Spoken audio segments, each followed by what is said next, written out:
So I realize I'm the only thing standing between you and the music man, and that if I talk long enough, you can't ask any questions. So, we got trouble. I'm here to talk to you about the Frontier Guardian, the first newspaper in western Iowa. It was formed in 1849, its first issue in February 7th of 1849. It continued until February 20th of 1852, 100 issues. Its successor, the Frontier Guardian and Iowa Sentinel, lasted for 10 months until the Broadway fire destroyed sort of all of the downtown.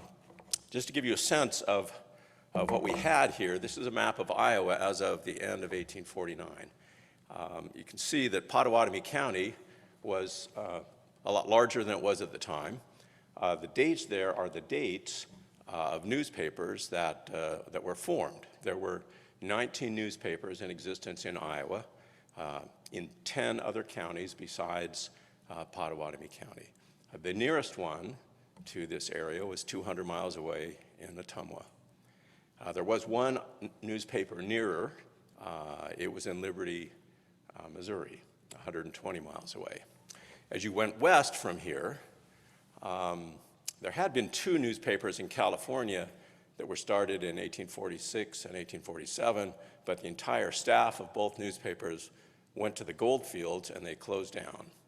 30 days before the Frontier Guardian's first issue, another newspaper started in California. So there was only one newspaper west of here in the United States at the time the Frontier Guardian started.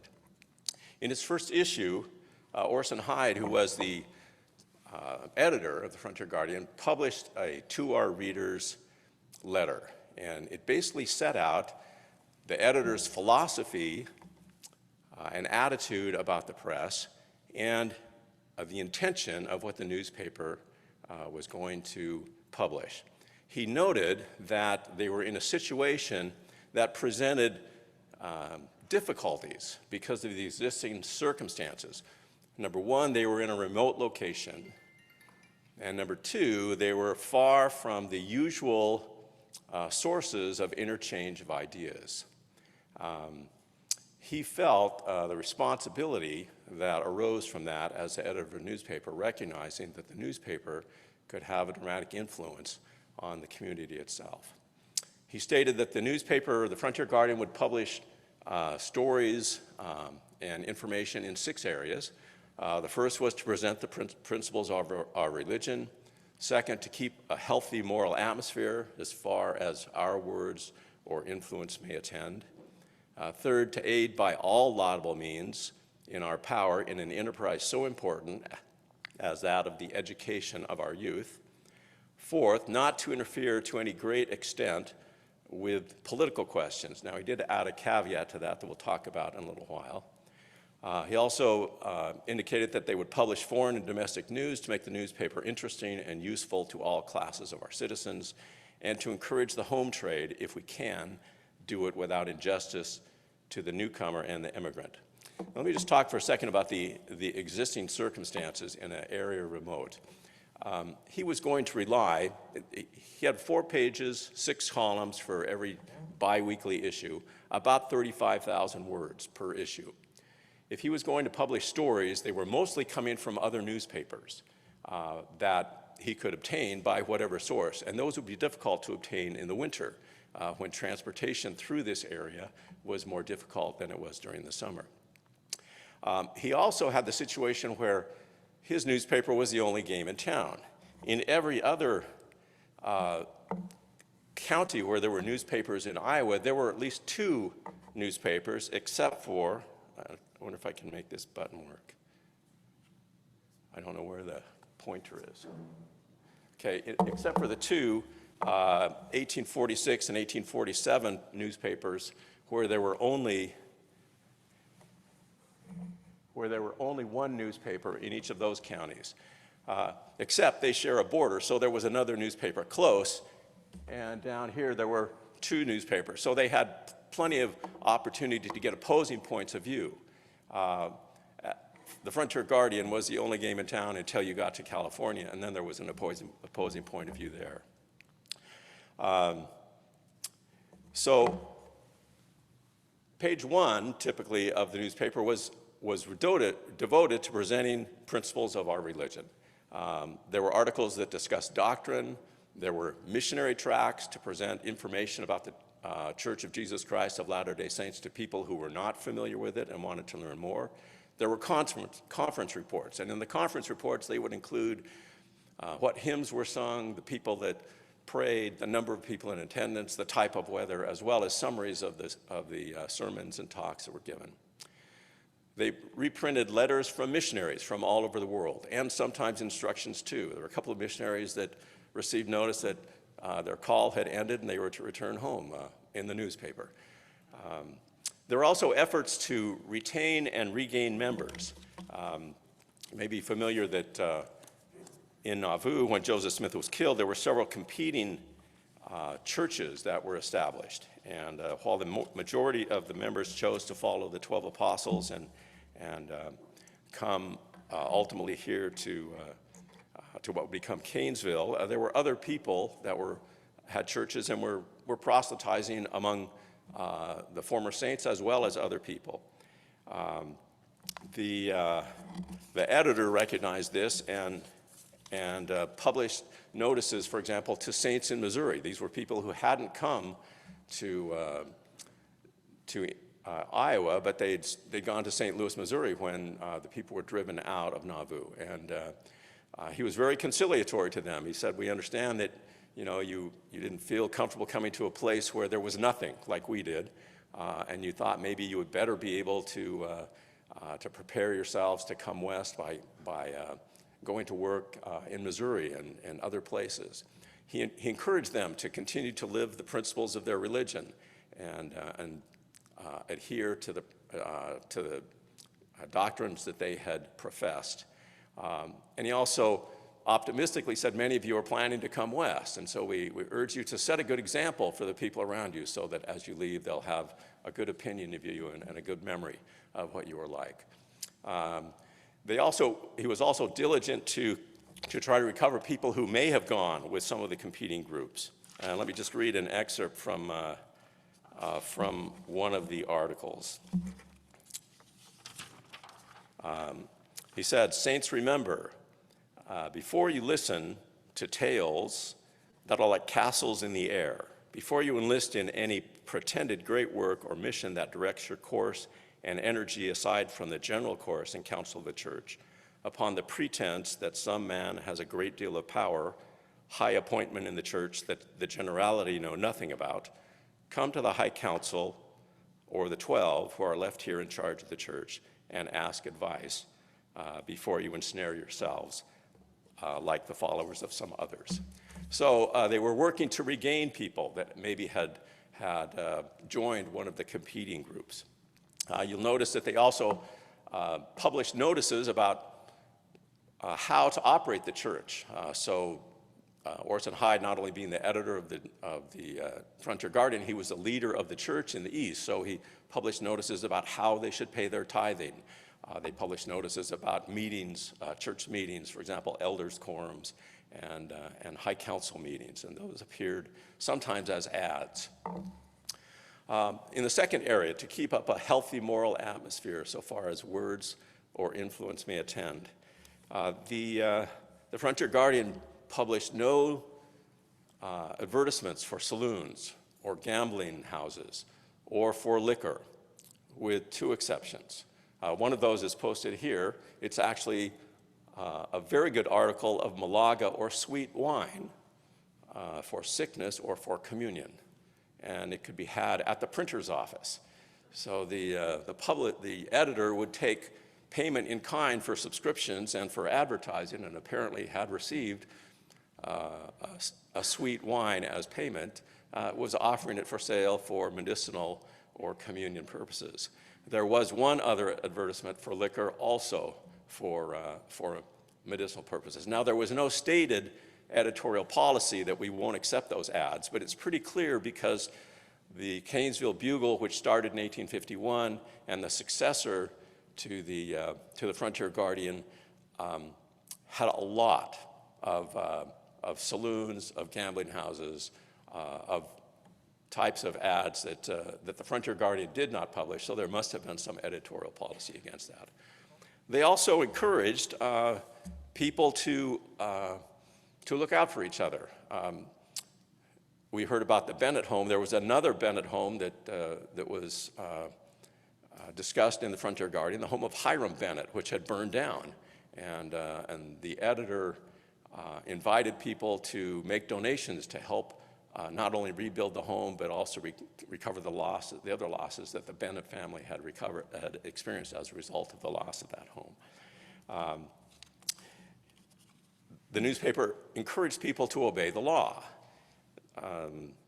There was an article that talked about some items that had gone missing from the merchants' counters around town. And the newspaper reported that we know the names of the people responsible. And so we would encourage you to return the articles and make satisfaction to the people from whom you took those, either in money or an apology adequate to them. Otherwise, we'll publish your names. And I didn't see the names, so I assume that must have worked. They also received a letter from the editor at one point, a letter to the editor at one point, noting that there were several people who would stop at grog shops on the way to or from church. And articles began to appear encouraging the county to enact Sunday closing laws and to enact laws that allowed the arrest of people who were intoxicated and causing a disturbance in public meetings. Those laws didn't exist, but they could existed in other counties in Iowa, and in order to promote a healthy moral influence, they encouraged people to pass those laws. Articles also encouraged people not to go over to the west side of the Missouri River to haul rock or timber or old buildings from winter quarters, noting that this was Indian land and it was against the law to take those, and also that the Indian agent would be actively seeking people who tried to do that, to arrest them. They frequently published articles about found animals. People seeking, I found this animal. If someone would like to come and claim it, they can pay for the feed in the meantime, and I'd be happy to return it. But also found articles. There was a $10 bill found on the street, and then ad appeared, if it's your $10 bill, please come and prove that it was yours, and we'll be happy to return it. There was a wallet found in Linden, Missouri, and some of the papers in the wallet indicated that there may be some connection to Kanesville, and so an ad appeared in the Kanesville paper saying, we'd love to return this wallet. Someone also left some things at the music hall, a shawl and a purse and a hat, and there was an article saying, please come and claim your property. The Frontier Guardian also wanted to promote the education of our youth, and I haven't read all of the issues yet, but I only ran across one article to this effect, and they praised the foundation of Indian School in Nebraska by the Presbyterian World Ministry. They had 30 to 40 students, and were teaching a number of useful topics: writing, spelling, penmanship, numbers, and instructional religious and musical instruction. They also had a lending library in town. For $1, you could get a quarterly subscription, and a long list of books published in the newspaper that were available from the lending library, not sponsored by the Frontier Guardian, but by someone else in town. But they did advertise regular schools and books and stationaries available. The Guardian said it wouldn't interfere in any political questions. The caveat was that if the leaders of our state try to take away our rights, then we will have to submit and respond. And they said we will also exercise the prerogative to recommend good candidates to people when voting comes along. Well, you have to understand the situation that happened at the time the Frontier Guardian was established. The county had been formed in 1847, and in the legislature in 1847, In the election in that year, Potawatomi County had voted for Zachary Taylor, a Whig. The state of Iowa voted for Lewis Cass, a Democrat. The legislature was 21-16 Democrat, 27-16 Whig, or 12 Whig in the House, and in the Senate, in the Iowa State Senate, it was 11 Democrat to 8 Whig. The edge for Cass over Zachary Taylor was only about 1,300 votes out of about 30,000 cast, and people were moving to Kanesville. So the state house passed a bill to disorganize Potawatomi County, to cancel its organization as a county.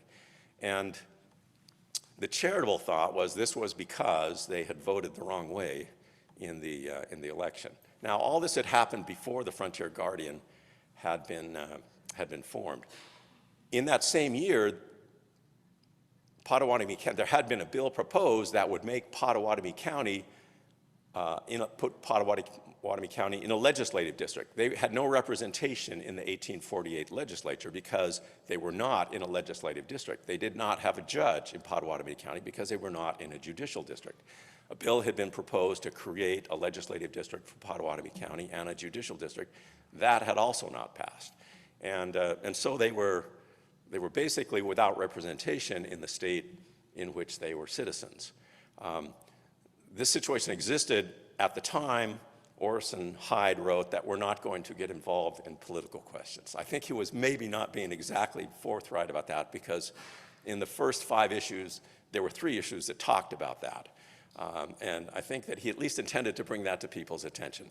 In the 5th issue, he actually published on the first page, as an exception to the usual thing of publishing religious information on the front page, published the speech of a state senator who was a Whig in the state chamber. And the state senator talked about taxation without representation. Here, these poor people in Potawatomi County are being asked to pay taxes, and yet they have no representation in their legislative body.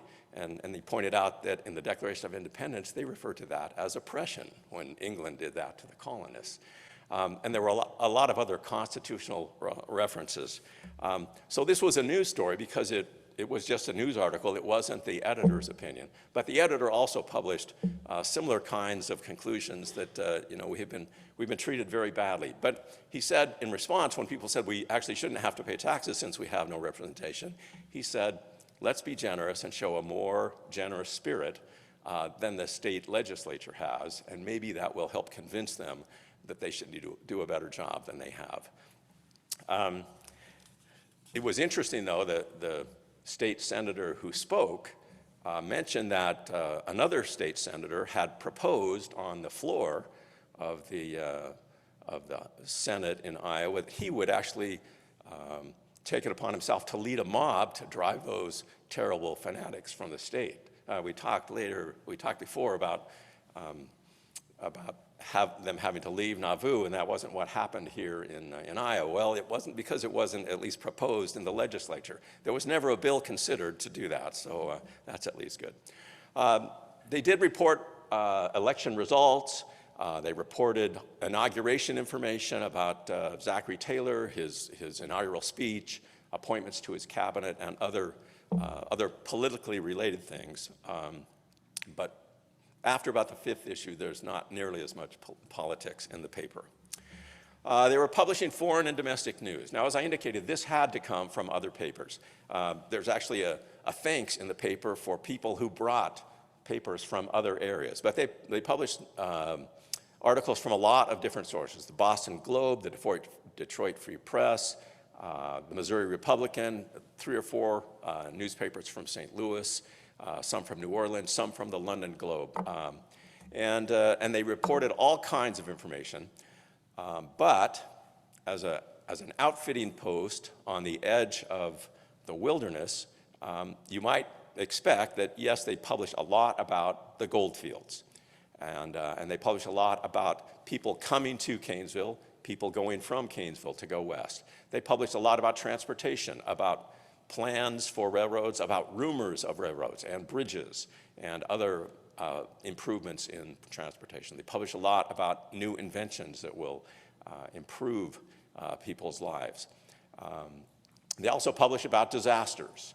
There's a prominent article about the May 1849 steamship fire in St. Louis, where 23 steamships were burned at the dock and most of the downtown area. And I don't remember they cite that in fact 415 buildings in St. Louis were burned, but they do note that a number of city blocks were burned. So that was published. They published information about other disasters, gales in Florida, which is probably hurricanes, earthquakes in places as obscure as the Azores and other places, cholera in western towns, on steamships, in pioneer companies. They publish a lot of information about people going west and news about arrivals in the Salt Lake Valley. They publish warnings about the gold field, about the lawlessness there. And so there are a variety of kinds of news really designed to make it interesting and useful for people. Finally, to encourage the home trade. Orson Hyde was a homer. The best things that you could buy and the best prices were in Kanesville. This was the best place to outfit to go west. And he encouraged people, he encouraged farmers to publish ads. Obviously, he's interested in supporting the paper, right? He encouraged farmers to publish ads where they would post their prices. So people in other areas who got the paper would see that they could buy everything they needed here in Kanesville. So they didn't have to bring a lot of stuff with them as they were coming west. They could buy it all right here and head west from here. And the paper actually published Kanesville market prices for a number of goods during the emigration season, so people would have those available at any given time. They also told people that if you're going to go to California, so a couple of ads here, if you're going to go to California to dig for gold, don't plan to refit in Salt Lake City. They don't have anything there for you. You need to buy it here and take it with you when you go. In fact, you should buy more and take it with you when you go. They also told the Mormon immigrants who were coming through that they shouldn't just buy enough to barely get to Salt Lake City. They need to take enough with them so that they can live on it there in Salt Lake City until they're able to get crops in after they arrive. So very energetic in selling Kanesville to people who are emigrating. Also, as they had needs for people, in this ad, they need someone to make soap. And here's ashes and lard that were just thrown away. Somebody here could start a business making soap, and that would be a needed and useful thing here in Kanesville. So did a great deal to try to encourage the growth of the local economy. So just a few comments about in the introduction, he said that the newspaper can be seen, and justly so, as a facsimile of the editor's heart. I've come to like Orson Hyde as a result of reading his newspaper. He not only told people, to help Hiram Bennett out when his farm burned. He told people who were going west that if you can raise enough money to get outfitted to go west without selling your farm, or if you have trouble selling your farm, you could leave it to the church and they could use it to help supply other people who wanted to go west.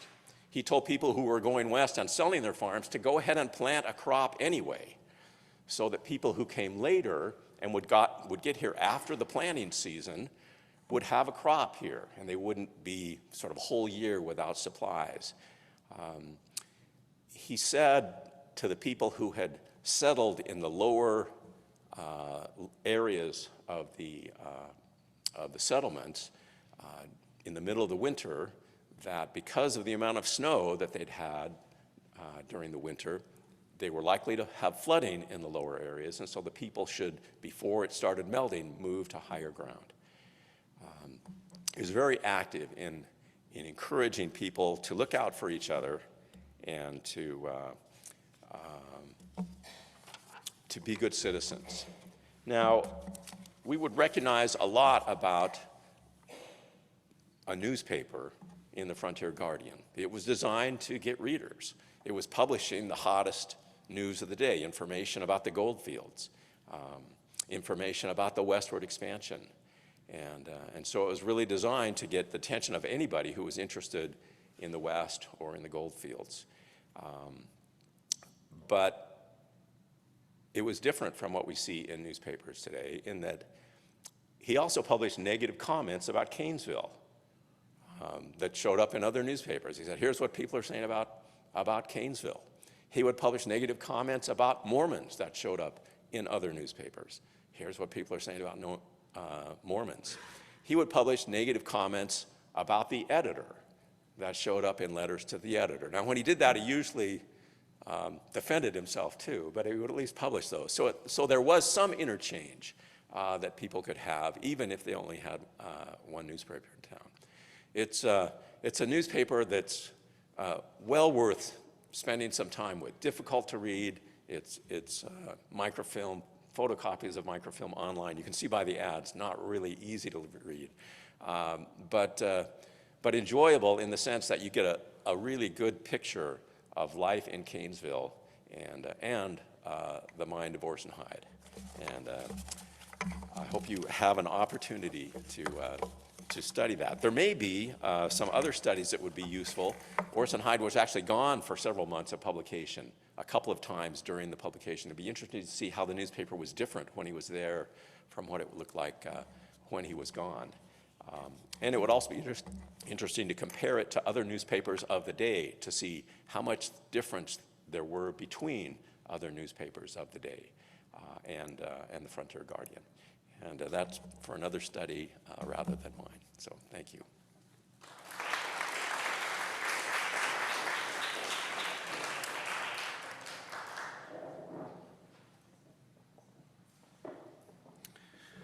Well, I want to thank our speakers. Patricia, marvelous walk through Council Bluffs. The book is here if you're interested. Sister Ogden, remarkable address, remarkable research. And Elder Armstrong, that was a wonderful insight, more than we ever expected. Thank you so much. Our time is taken up. Let's give another round of applause.